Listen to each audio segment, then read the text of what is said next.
Hello everyone, welcome back to an explore literature. इस video के अंदर हम डिस्कस करेंगे जॉफ्रे चौसर का एक बहुत ही इंपॉर्टेंट और interesting work the Canterbury Tales. इसके दो पार्ट्स ही आपके सिलेबस के अंदर हैं, एक है द जनरल प्रोलॉग और दूसरा है partners tale. So without wasting much of your time, let's start the video. Geoffrey Chaucer एक बहुत ही इंपॉर्टेंट इंग्लिश पोएट, ऑथर और सिविल सर्वेंट रहे हैं और इनका सबसे बेस्ट नोन वर्क है द कैंटरबरी टेल्स। इनको इंग्लिश पोइट्री का फादर भी माना जाता है and he maintained a career in civil service as a bureaucrat, courtier, diplomat and a member of parliament। तो इनका पॉलिटिक्स में भी काफ़ी ज़्यादा रोल रहा है। कौन से पीरियड से बिलोंग करते हैं तो इनका एज था मिडिल एज लिटरेचर। जॉनर इनके बेसिकली थे epic poem, lyric poem and short story या फिर ट्रिटीज। इन सारे जो जॉनर्स हैं इन पे इन्होंने काम किया है। अब जैसा कि मैंने बताया कि चौसर मिडिल एज से बिलोंग करते हैं, तो हमें ये भी जान लेना चाहिए कि मिडिल एज में ऐसा क्या था और उसे मिडिल एज क्यों बोला जाता है। तो जो मिडिल इंग्लिश लिटरेचर है उसको ऐसा नाम इसलिए दिया गया है क्योंकि उस टाइम पे जो इंग्लिश थी वो मिडिल इंग्लिश यूज़ की जाती थी। इस पीरियड को हम बेसिकली 12th सेंचुरी से 1470s तक देखते हैं। तो बेसिकली एक चेंज का पीरियड था पुराने तरीकों से नए की तरफ, from those old traditions to something modern. जैसे कि हम फ्यूडलिज्म से कैपिटलिज्म की तरफ आ गए थे, टाउन से सिटीज़ बन गई थी। तो इस टाइम पे बहुत सारी डेवलपमेंट्स हुई। जो एरिस्टोक्रेसी थी उसका डिक्लाइन हुआ, ट्रेड इंक्रीज हुआ, कैपिटलिज्म बहुत ज़्यादा बढ़ा, सोशल मोबिलिटी आया।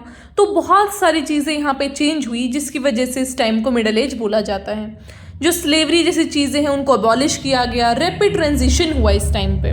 बात कर लेते हैं थोड़ी बेसिक इन्फॉर्मेशन की जो हमारे लिए बहुत ज़्यादा इम्पॉर्टेंट है। तो देखो क्या हो रहा था कि कुछ लोग मिलकर एक पिलग्रिमेज पे जा रहे थे। पिलग्रिमेज का मतलब होता है तीर्थ यात्रा टाइप, ठीक है। तो वहाँ जा रहे हैं। तो अब ये प्लेस कौन सा है, तो ये श्राइन था थॉमस ए बेकेट का, जिनका मर्डर कर दिया गया था 1170 में। तो 3 साल बाद उसके वो थे जो हमारे थॉमस ए बेकेट, उनको नेशनल सेंट घोषित कर दिया गया। जब उनको नेशनल सेंट घोषित किया तो बहुत सारे लोग वहाँ पे जाने लगे एज अ पिलग्रिमेज कि भाई ये तो संत है, इनके हम जो समाधि है वहाँ पे जाएंगे। तो वही यहाँ पे डिस्क्राइब किया गया है कि उस स्पॉट पे ये लोग जा रहे थे। एंड यहाँ पे जो हमारे नरेटर हैं फिर वो ऐसा डिसाइड करते हैं कि भाई अगर हम ऐसे ही चलते रहे तो थक जाएंगे, बोर हो जाएंगे, तो क्यों ना हम रास्ते में एक दूसरे को कहानियाँ सुनाएं। आपको क्या करना है, 2 कहानी जाते वक्त सुनानी है, 2 आते वक्त सुनानी है।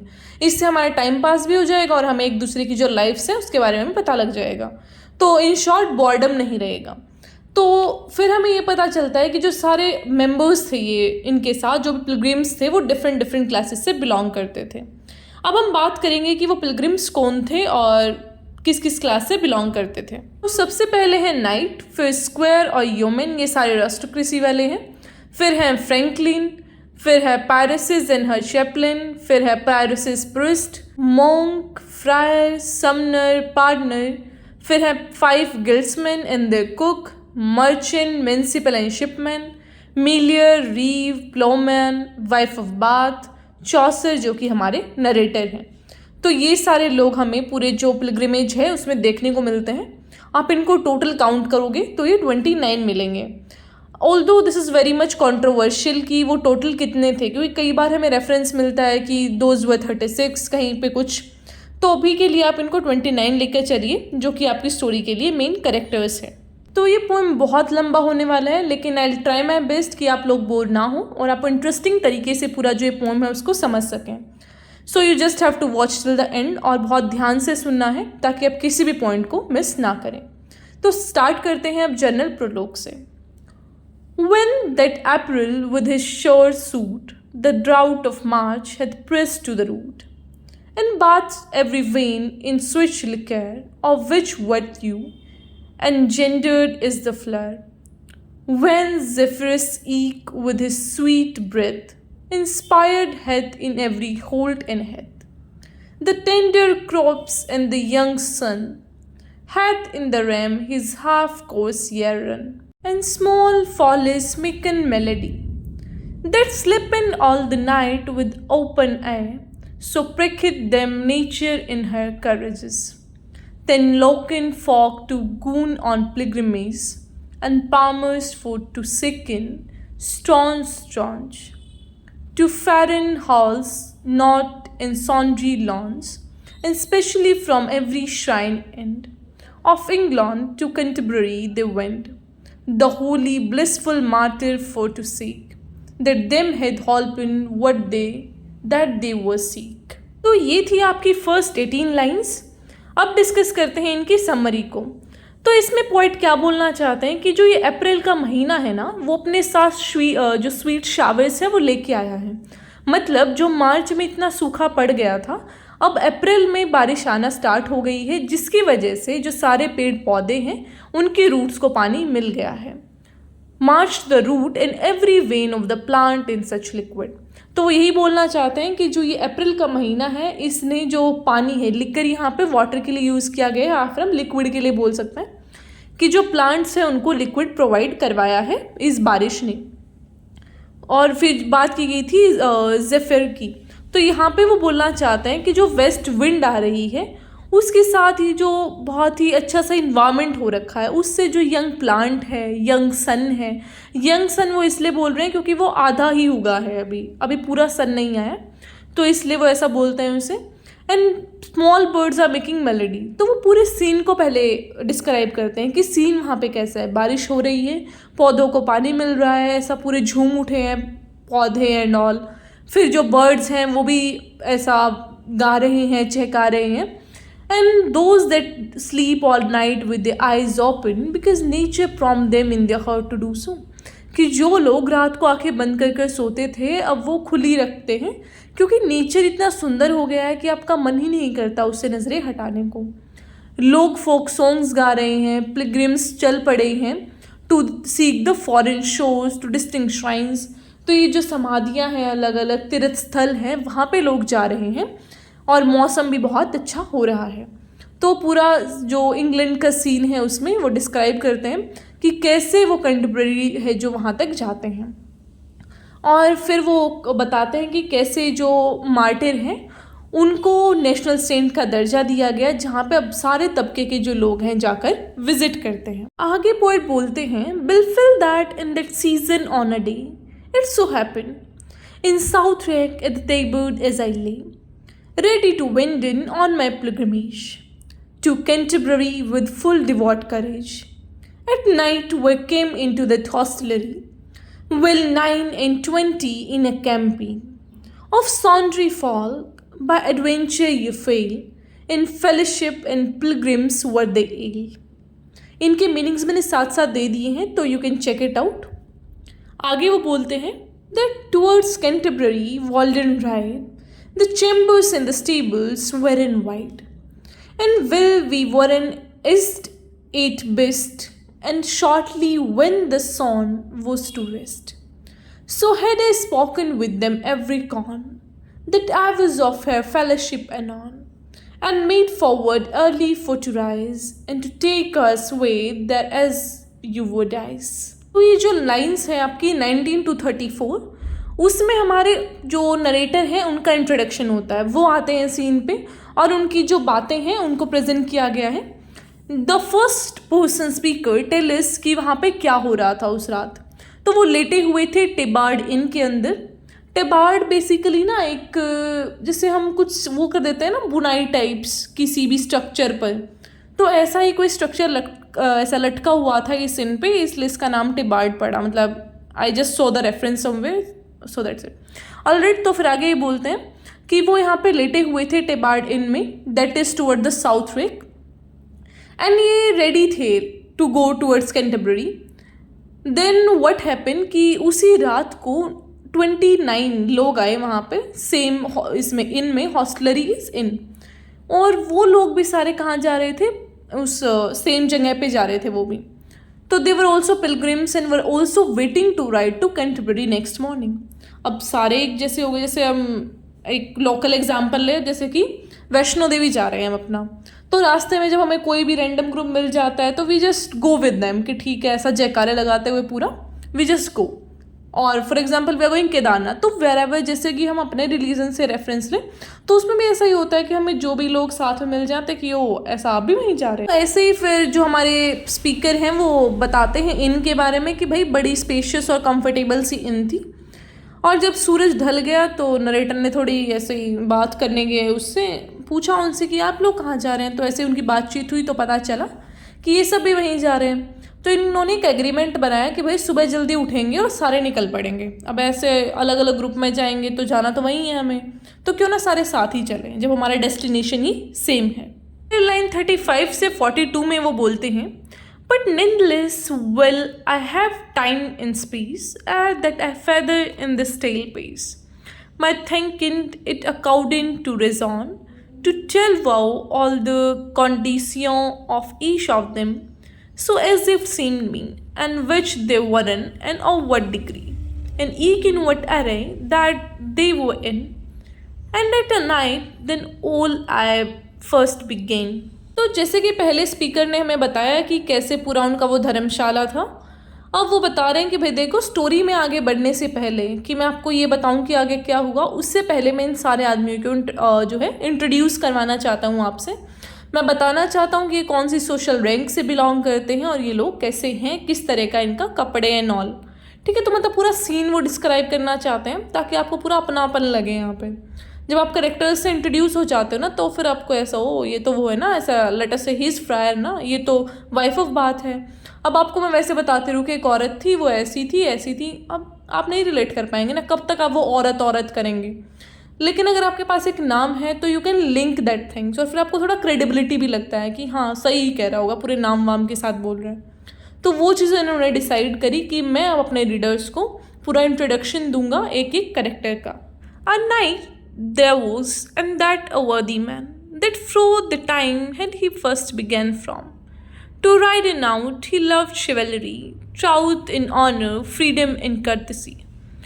Full worthy was he in his lord's array, and that though hidden he ridden no man fair, as well as in Christendom and his heathness, and ever honoured for his worthiness. At Alistair he was when it was Warner, full of in time he had the board begone. Above El Nikons in Prus, in Leto is basically Lithuania, had he rescued, and in Rus is Russia, no Christian man so off of his degree. यहाँ पे वो basically उस night के बारे में बता रहे हैं जो कि उनके साथ था। In Grenade at the siege, Ecadil he be Grenade of Elzar and ridden in Belmer. At least was he in its stall when they were won, and in the great sea. At many a noble army hadn't he be, at mortal battles hadn't he been, 15 and 14 for our faith had primacy, in lies threes and as sullen his foe, this like worthy knight hadn't been also. Sometime with the Lord of Palate, again in other heading in Turkey, and even more he had a sovereign Paris, and though he was worthy he was, and of his noble port as meek as he a maid, he never yet so villainy, nay said, in all his life on to no manner wit, he was a very perfect gentle knight. तो basically ये पूरा read करने का क्या एक benefit है, the benefit is आपको words दिखेंगे यहाँ पे कि किस टाइप के वर्ड्स यूज़ किए गए हैं पोएम के अंदर। And the second benefit is कि अगर आपकी 3-4 लाइन उठा के दे दी पेपर में तो आपको एटलीस्ट ये तो आइडिया रहेगा कि वो यहाँ से ली गई है, यहाँ पे इस आदमी की बात करनी है। क्योंकि कई बार ऐसी पोएम्स के अंदर जहाँ पे लैंग्वेज थोड़ा डिफरेंट होता है, आपको पता ही नहीं चलता कि भाई लिखना किसके बारे में है। तो थोड़ा सा आइडिया देने के लिए I am reading the whole text. अब इसकी समरी डिस्कस करते हैं। वो इसमें बेसिकली जो हमारे स्पीकर हैं वो नाइट को डिस्क्राइब करते हैं कि हमारे साथ एक नाइट भी था जो कि एक बहुत ही वर्दी आदमी था, उसे राइड करना पसंद था, बहुत ही ट्रूथफुल था, वो ऑनरेबल था, फ्रीडम थी उसके पास, कर्टेसी थी, और उसने बहुत बार अपने आप की वर्थ को प्रूव किया है। बहुत सारे वॉर्स में जाके वो जीत के आया है, बहुत अच्छे से वो लड़ा है, और उसके ना एक पूरा लॉन्ग लिस्ट हमें मिल सकता है उसके अचीवमेंट्स का। जो चौसर हैं फिर हमें बताते हैं कि जो नाइट था उसने क्रिश्चियन एज वेल एज जो हिडन लैंड्स है वहाँ पे भी लड़ा था, एंड हमेशा अपने ऑनर को वो प्रूव करके आया। सो ही इज़ अ वेरी वर्दी एंड वाइस मैन। एंड उसके मैनर की अगर हम बात करें तो वो बहुत ही मीक था एज अ मेड, एंड बहुत रूड तरीके से वो कभी नहीं बोलता था, तो एक बहुत ही gentleman kind of figure he was. And अगर उसकी क्लोथिंग की बात करें तो his horse was good because he was a knight, तो वो हॉर्स पे रहता था, and was not merely dressed वो उसने एक ट्यूनिक डाल रखा था एंड हैड अ आर्मर। तो पूरा एक इमेजिन कर लो, एक आदमी है घोड़े पे बैठा है ट्यूनिक डाल के एंड पूरा तलवार वगैरह के साथ। तो that kind of personality was the night. फिर आती है line 79 to 100। With him there was his son, a young squire, a lover and illustrious bachelor, with looks cruel as they were laid in press. Of 20 years of age he was, I guess. Of his stature he was of even length, and wonderfully developed and of great strength. And he had been some time in chivalry, in Flanders, in Artois and Pacidia, and borne him well as of so little space, in hope to stand him in his lady grace. Embroidered was he as it were a mead, all full of fresh flowers, white and red. Sanguine he was, or flirting all the day. He was as fresh as in the month of May. Short was his gown, with sleeves long and wide. Well nowed his seat on horse and fair ride. He nowed songs making well indeed, just in eke dance, and well portray and wait. So how he loved that by the night till he sleep no more, that do the nightingale. Courteous he was, lowly and serviceable, and called Forbin his father at the table. अब speaker आगे बढ़ते हुए second character को describe करते हैं कि जो night था उसके साथ उसका एक छोटा बेटा भी था, द स्क्वायर। बहुत ही लवली सा उसका फेस था and he was a bachelor. सबसे पहली चीज़ जो चौसे के दिमाग में आती है उन्हें देख के वो इज कर्ली हेयर्स एंड उनका अपेयरेंस, कि कितना प्यारा सा ही बच्चा है। इट वॉज नॉट लाइक बच्चा but he was a young man type of, पर अच्छा सा उनका बहुत ही लुक था। Chaucer guesses that he must have been around 20 years old, तो 20 साल का वो है, ये गेस करते हैं speaker. He was of moderate height and wonderful agile, तो फिर पूरा स्ट्रेंथ एंड ऑल उनका अच्छा है काफ़ी, उनके फादर जैसा ही अपीयरेंस है उनका, और उन्होंने भी बहुत सारे अचीवमेंट्स करे हैं, बहुत सारी जो जगह है वहाँ पे फाइट करके। In a short period of time he has good experience and जो उनके अचीवमेंट्स हैं वो भी अच्छे हैं। जैसा कि स्पीकर ने हमें वादा करा था कि पहले वो आदमी को डिस्क्राइब करेगा, फिर उसकी रैंक को और फिर उसके अपीयरेंस को। तो अब आदमी के बारे में उन्होंने बता दिया, फिर उसकी रैंक बता दी कि वह स्क्वायर था, और फिर अब रह गया उसका अपीयरेंस। तो स्क्वायर का अपीयरेंस कैसा था, तो चौसा हमें बताते हैं कि बड़ा सुंदर सा इसने कोट पहन रखा था, वाइट और रेड कलर का, काफ़ी प्यारा लग रहा था। And all day he was singing और प्लेइंग द फ्लूट, तो हमेशा पूरी मस्ती में वो रहता था, बहुत ही फ्रेश और अच्छा दिखता था वो।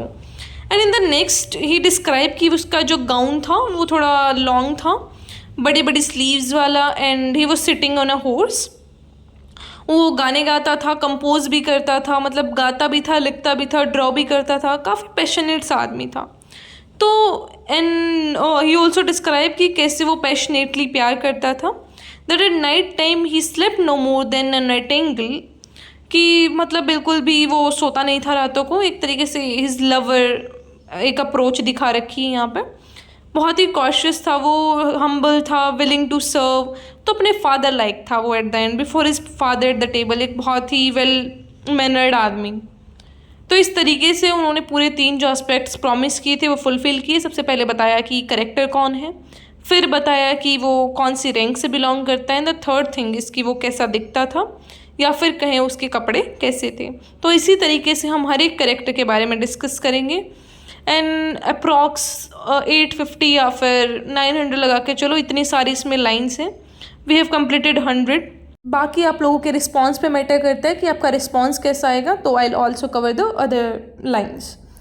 अगर आपका रिस्पॉन्स काफ़ी अच्छा है तो I cover the complete 900 lines. 900 नहीं है वैसे, वो 850 के राउंड होंगी कुछ, तो जितना भी है आई कंप्लीट दैट।